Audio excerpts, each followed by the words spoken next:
La protección de los niños es una tarea de todos, pero cuando una denuncia se usa como arma, las consecuencias pueden ser devastadoras. Es que en ese momento se te cierra el mundo, o sea, no tienes derecho a defenderte nada.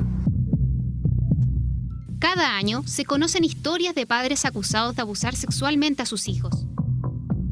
Y en algunos casos, luego de meses de investigación, se revela que el delito nunca ocurrió.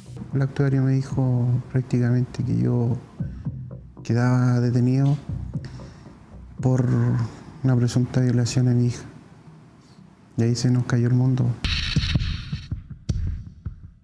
Rodrigo vivía una vida sencilla en la región del Biobío, hasta que una denuncia por la violación de su hija desarmó su vida por completo. Nadie me escuchó en ese momento, ni podía hablar con nadie. Y simplemente todos juzgaban nomás y decían, ¿por qué hiciste una cosa así? ¿Cómo se te ocurre hacer algo así? O sea... Pero en algunos casos, la justicia revela con el tiempo que se trata de denuncias falsas. El problema es que ante la falta de consecuencias efectivas, este tipo de acusaciones infundadas se han ido multiplicando. No se ha visibilizado, pero ha ido de menos a más. Esta es una práctica común entre clientes malintencionados y abogados también malintencionados. Me di cuenta que era un tema que estaba muy escondido por varias razones, pero la principal que me di cuenta era la vergüenza, el aislamiento y la depresión. El periodista Javier Rebolledo inició una investigación que hace algunas semanas culminó con el libro Falsas Denuncias, en el que relata el camino de padres acusados falsamente de estos graves delitos. Es decir, una persona que recibe esta denuncia, después nunca más vuelve a ser vista con la misma cara. Uno de los casos que aborda el libro es el de Rodrigo. Pasó 4 años tras las rejas, a pesar de que siempre alegó su inocencia. Me mandaron a la calle reincidente. Incluso en la cárcel me decían, aquí son todos inocentes y nadie ha salido por inocente. Y dije, pero yo voy a salir porque sí lo soy. Lamentablemente la presunción de inocencia en estos casos en particulares se ve absolutamente destruida. Tú, al denunciar a alguien por un tema de abuso sexual, lo liquidas laboralmente, socialmente y muy probablemente psicológicamente. Por lo tanto, el daño es tremendamente grande. El problema es que de no probarse el delito, las causas pasan a archivo provisional. Los acusados no quedan con el registro de la denuncia sin una condena, pero la duda en su entorno es algo que difícilmente se puede borrar. En vez de entregarle un sobreseimiento definitivo, en la mayoría de los casos es un archivo provisional. Eso hace que ese padre no pueda querellarse por denuncia calumniosa y que su caso se transforme en una cifra real de falsas denuncias. Con los años, la hija de Rodrigo, ya mayor de edad, se retractó de la denuncia y luego de exámenes médicos se verificó la falsedad de la acusación. Su padre fue absuelto y se probó su inocencia.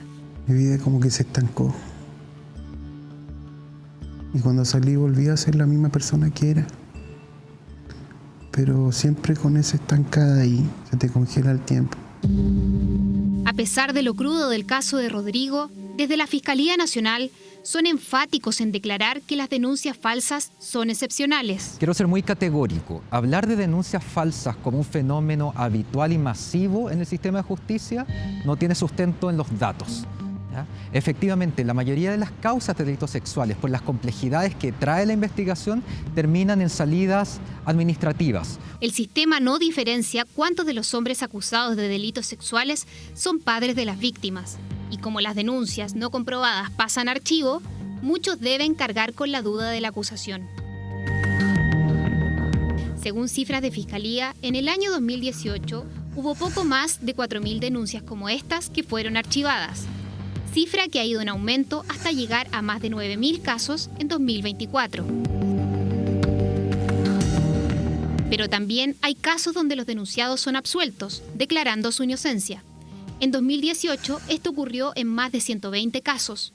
El año pasado, la cifra aumentó a poco más de 600. Estamos en colapso. Las instituciones que están a cargo de la investigación, que es el Ministerio Público, y los organismos auxiliares, que son las policías y los servicios periciales, tienen la misma dotación que hace casi 10 años, siendo que las denuncias se han duplicado. Ya en libertad y de vuelta en su tierra natal, Rodrigo debe cargar además con otra condena. Se retrasó con el pago de las pensiones de sus otros hijos. Debo como casi 5 millones de pesos y yo gano el mínimo y así estoy, viviendo el día a día. Es como que sigo preso.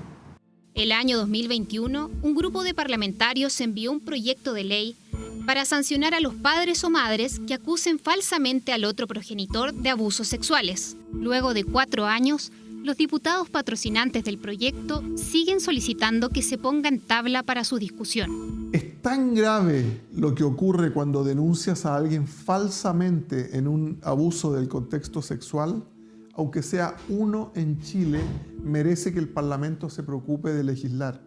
Los más afectados para la vida son los niños. Pierden el concepto de familia en este país. Pero perdemos todos. Perdemos prestigio, perdemos justicia. Es una lacra.